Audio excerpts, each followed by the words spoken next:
How could a United States Marine Corps admiral stop an entire graduation ceremony just because of a tattoo on the arm of an old man dressed like a laborer, San Diego?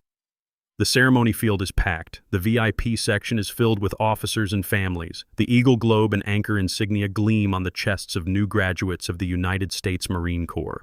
On the platform, Admiral Matthew Matt Holloway stands tall.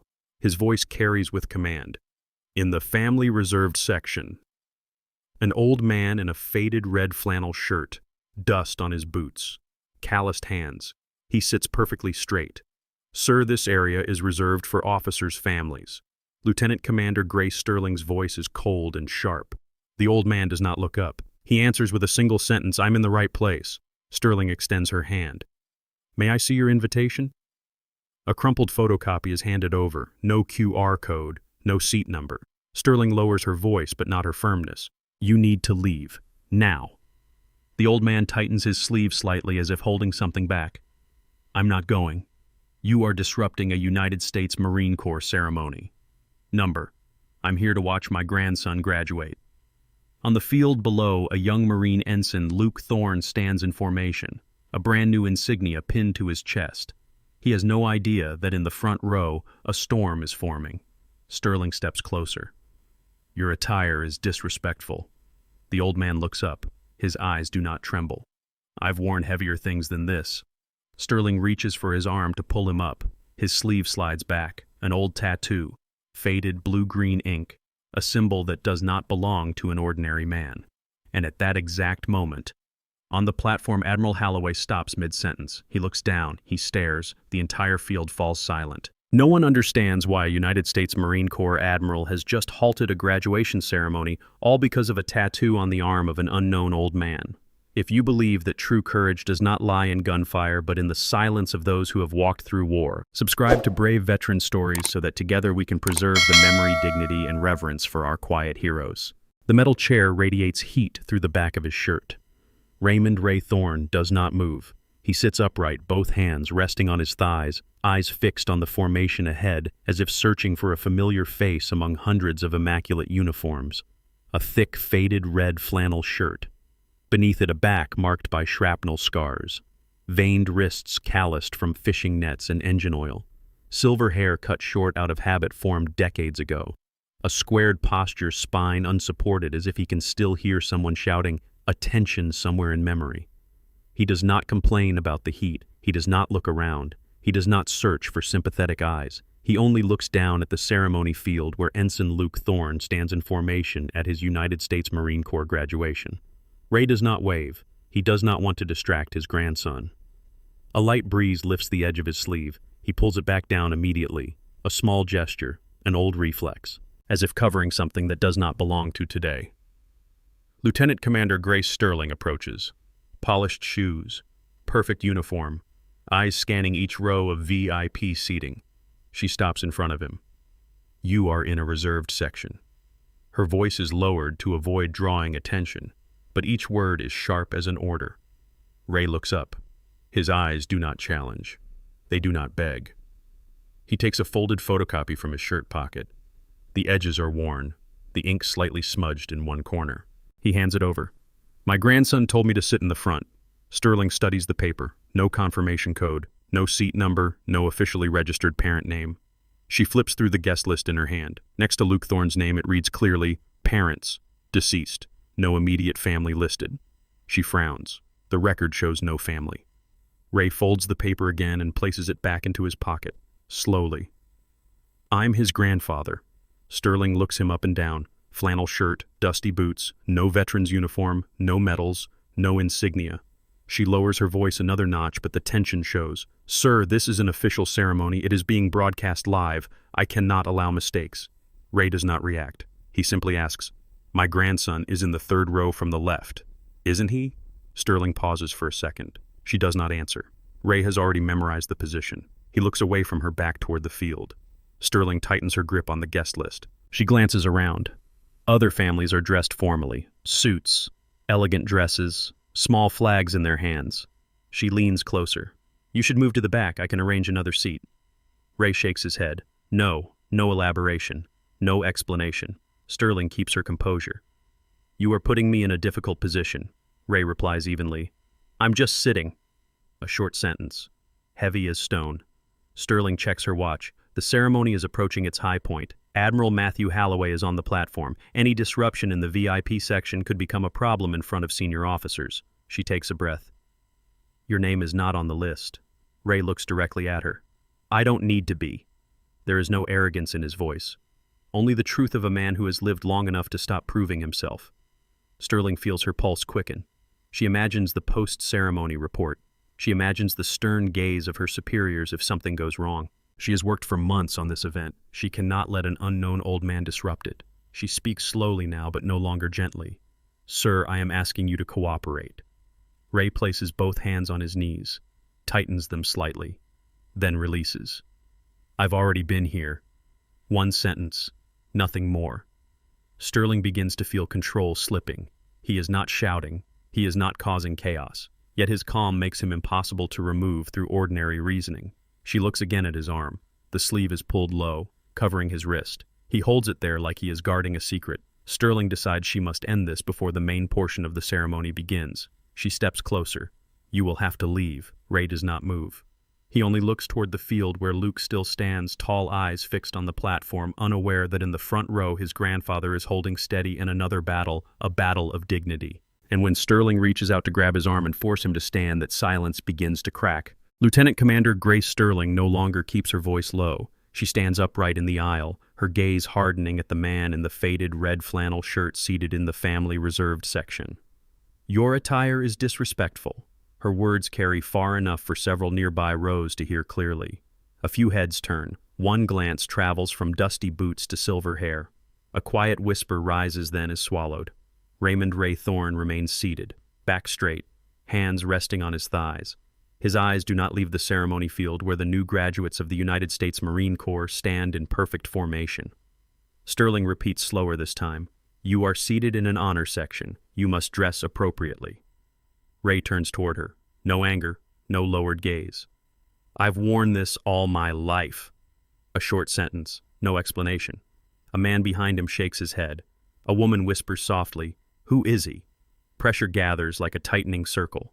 Sterling draws in a breath. Stand up. Ray places both hands on his knees. He pushes himself to his feet. His knee joints click faintly. Pain shoots down his left leg. He does not grimace. He does not grab the chair. He stands upright, slow but steady. Sterling notices the slowness and assumes it is age, not fragments of shrapnel still buried somewhere in bone. I am requesting that you leave this area. Ray answers in a voice strangely calm. I came to watch the boy receive his emblem. The sentence is not loud, but it is clear. Sterling frowns. Emblem, the badge on his chest. Ray's eyes flick toward the formation. He knows exactly where his grandson stands. Third row, from the left. Your name is not listed as family. I don't care about the list. You should. I care about the boy. Their exchange begins, drawing more attention. A few young officers turn their heads. A Marine near the aisle looks at Sterling, waiting for direction. Sterling feels heat rise in her face. She prepared every detail of this ceremony, every seat, every guest name. She cannot allow one exception to unravel the order. You are causing a disturbance. Ray shakes his head. I'm just standing. You are embarrassing this ceremony. I would never embarrass the uniform.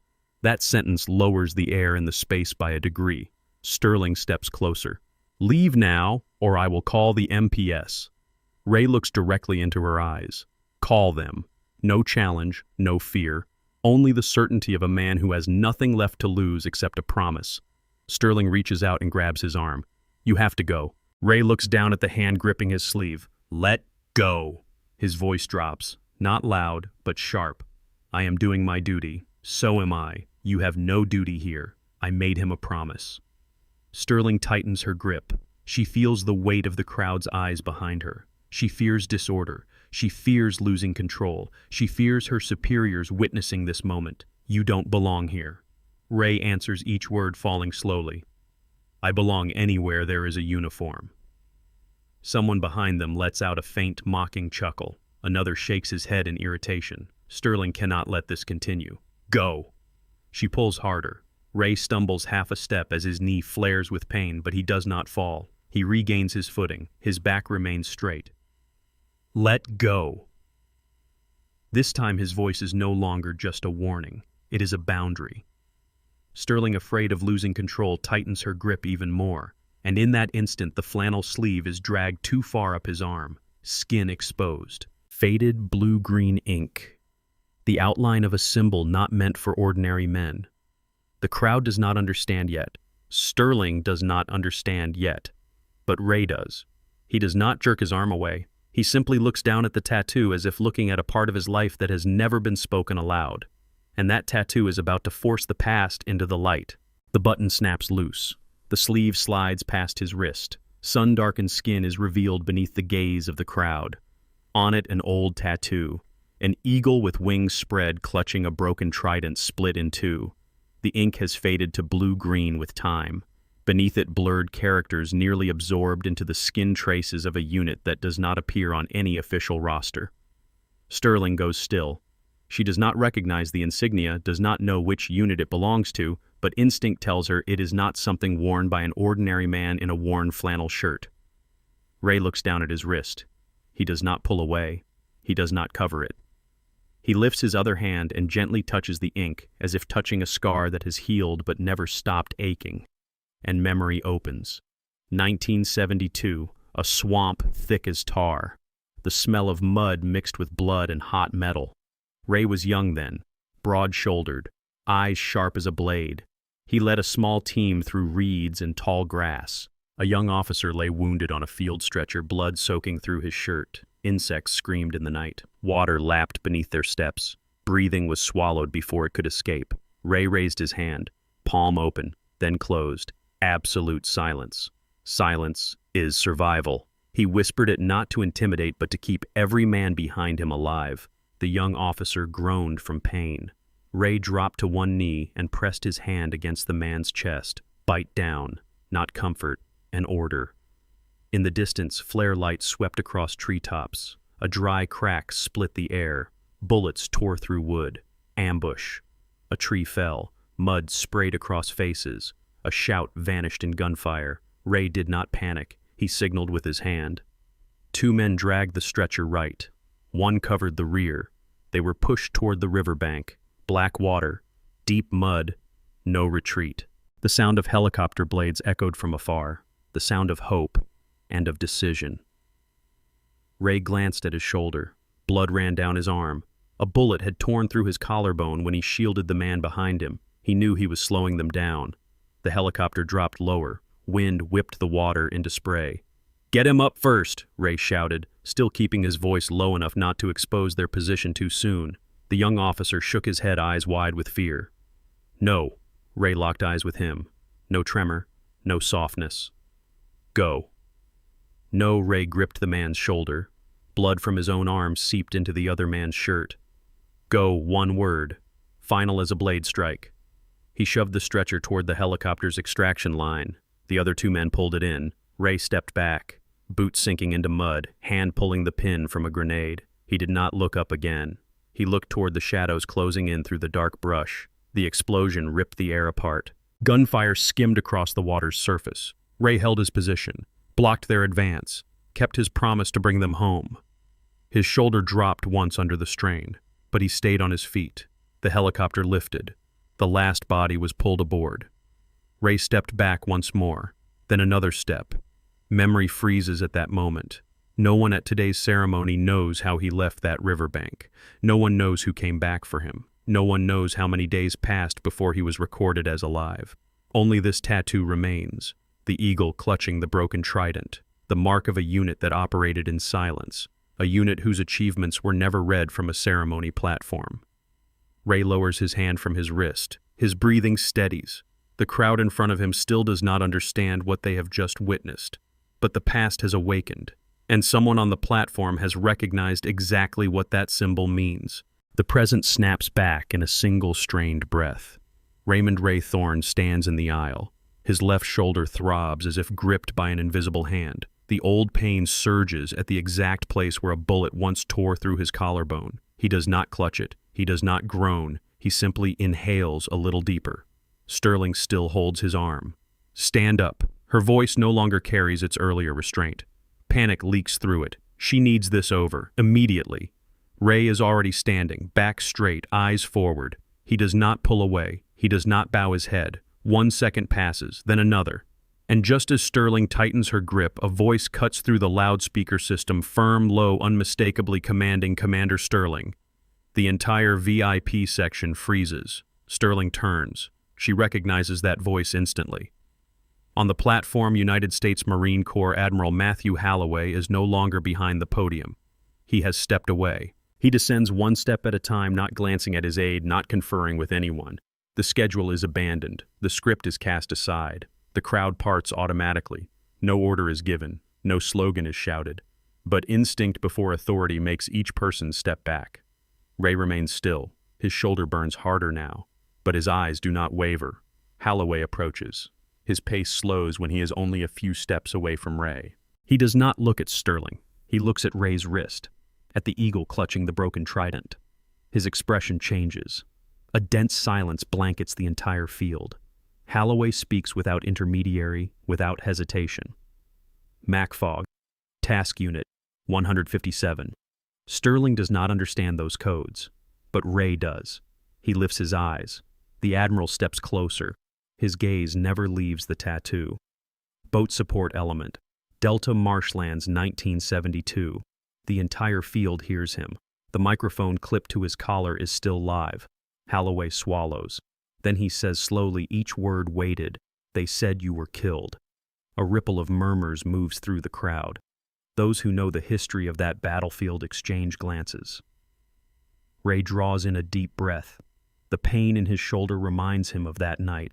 He looks straight at the Admiral. "I didn't die, sir."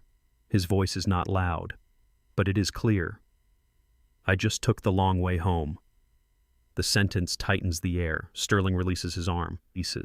Her hand hangs suspended in midair as if she has just touched something far beyond her authority. Holloway studies Ray for 1 more second. In his eyes there is no longer a superior looking at a subordinate. It is a survivor looking at the source of his own survival. He steps closer. Master Chief Raymond Thorne. He says the rank correctly, the name correctly. Ray straightens a fraction more. By reflex. By muscle memory forged decades ago. "Yes, sir." The entire field is silent. No chairs shifting, no whispers. Holloway asks nothing further. He demands no verification. He needs no documents. He has seen enough. And in that moment, everyone begins to understand that the man in the faded red flannel shirt is not out of place. He was only forgotten. And that forgetting is about to be replaced by an act the entire field will never forget. Admiral Matthew Holloway stands facing Raymond Thorne. The distance between them is only a few steps, yet it is the distance of 50 years of silence. He turns toward Lieutenant Commander Sterling. Dignity is not in a pressed uniform. His voice is not raised, but it carries clearly to every row of seats. Sterling stands rigid. Her face pales. The hardness she carried moments ago is gone. She understands she has just stepped into a lesson no academy ever taught. Holloway looks at her for 1 more second, then turns toward the crowd. "This man is the reason you get to stand here." The sentence falls like an order. No one dares breathe too loudly. Young officers seated below lift their eyes. The new graduates on the field shift their gaze. They do not know the full story, but they feel the weight of every word. Holloway steps closer to Ray. His eyes are no longer those of a commander, but of a man who was once carried out alive. Master Chief Ray Thorne. He says the rank correctly. Nothing missing, nothing mistaken. Ray hears the words, Master Chief, like a call from another lifetime. His back straightens a little more. His shoulder aches, but he does not show it. His heels draw together by reflex ingrained deep in his body. "Yes, sir." His voice is rough, but steady. Holloway looks at him. There is genuine reverence in his eyes. And then something no one expects happens. The Admiral raises his hand first. The movement is precise, decisive, solemn. He salutes first. A United States Marine Corps Admiral salutes a veteran who retired decades ago. The entire field goes still. Protocol says the junior salutes first. But protocol has never outweighed gratitude. Ray stands motionless for a brief second. His eyes moisten quickly, but no tear falls. Then he raises his hand. A hand hardened by fishing nets, by engine oil, by years of quiet labor. He returns the salute, not slow, not trembling. For the first time in decades, he is no longer the invisible man seated at the edge of other people's lives. He stands at the center of honor, called by his true name, by his true rank. Holloway lowers his hand. He steps closer. He does not offer a handshake. He embraces Ray. An embrace without rank, without ceremony, only human. "Thank you." Holloway's voice cracks slightly. "For my life." Ray places his hand on the Admiral's back, the gesture of a man who once took bullets for those behind him. "You lived well, because you stayed." Holloway adds softer now. "Because you stayed." The crowd can no longer remain silent. Applause begins from the field. It spreads. It swells into a powerful roar. The young graduates stand straighter. They understand this is not just a badge ceremony. It is a living lesson in brotherhood. A young officer in the back row quietly wipes his eyes. A new Marine studies the tattoo on Ray's wrist as if committing that symbol to memory for life. Sterling stands still. Her hand hangs at her side. She realizes she almost wounded a living piece of history. Ray and Holloway step apart, but their eyes remain connected. 50 years ago, one man stayed so another could go home. Today, the one who went home has returned to repay that debt with public honor. No one in the field sees Ray as out of place anymore. They see him as an essential piece of this story. And in that moment, the ceremony is no longer just a ceremony. It becomes a reminder of those who walked through war and never spoke of it. But Admiral Holloway is not finished with what he intends to say to the generation standing before him. Admiral Matthew Holloway returns to the podium. The prepared speech lies in front of him. 10 pages, perfect wording, achievements, strategy, the future. He looks down, a beat of silence. Then he picks up the stack of papers. The sound of tearing rips cleanly through the quiet. He tears them in half, then tears them again. The pieces fall at the base of the podium. No one on the field moves. Holloway lifts his head. Leadership is not command. His voice is low, measured, each word deliberate. Leadership is caring for the person beside you. He looks toward Ray. Years ago, a man stayed behind in a kill zone, so a young man could come home. He does not describe blood. He does not recount bullets. One sentence is enough. That young man was me. A ripple moves quietly through the seated rows. Holloway continues. I stand here today because someone else chose to stay. He pauses for a second. And today we are presenting a symbol of honor to a new generation. His gaze turns to the line of graduates. But that symbol does not belong to me. He turns to the ceremony coordinator. Call Ensign Luke Thorne. Luke steps out of formation. His stride is steady, but his eyes begin to shift with emotion. He looks toward the platform, then down toward his grandfather. Holloway does not raise his hand to present the insignia according to tradition. He says clearly, not from me. Luke is guided to stand before Ray. Only a few steps separate them. One man carries an entire lifetime of silence. The other has just learned that silence existed. Luke looks at his grandfather. His eyes redden. Grandpa. Ray does not speak immediately. He simply looks at him. Holloway holds the wooden box containing the insignia. He steps toward Ray and offers it with both hands. You have the right to do this. Ray looks at the box. His hands tremble slightly from age, not from fear. He opens it. The trident gleams in the sunlight. Eagle. Anchor. Trident. The symbol he has carried on his skin for decades. Ray steps closer to Luke. He does not speak at length. He places the insignia on his grandson's chest, over the heart, presses it gently to secure it. Luke inhales sharply. I didn't know.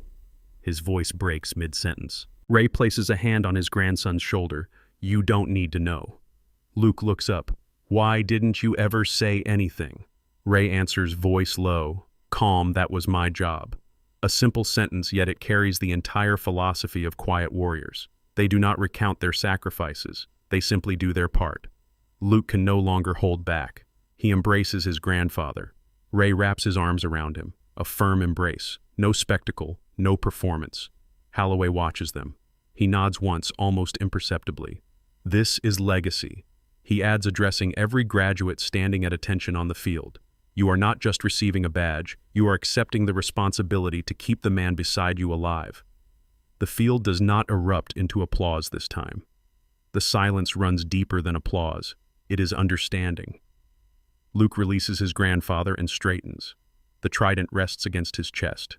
His eyes are no longer the same. Ray steps back.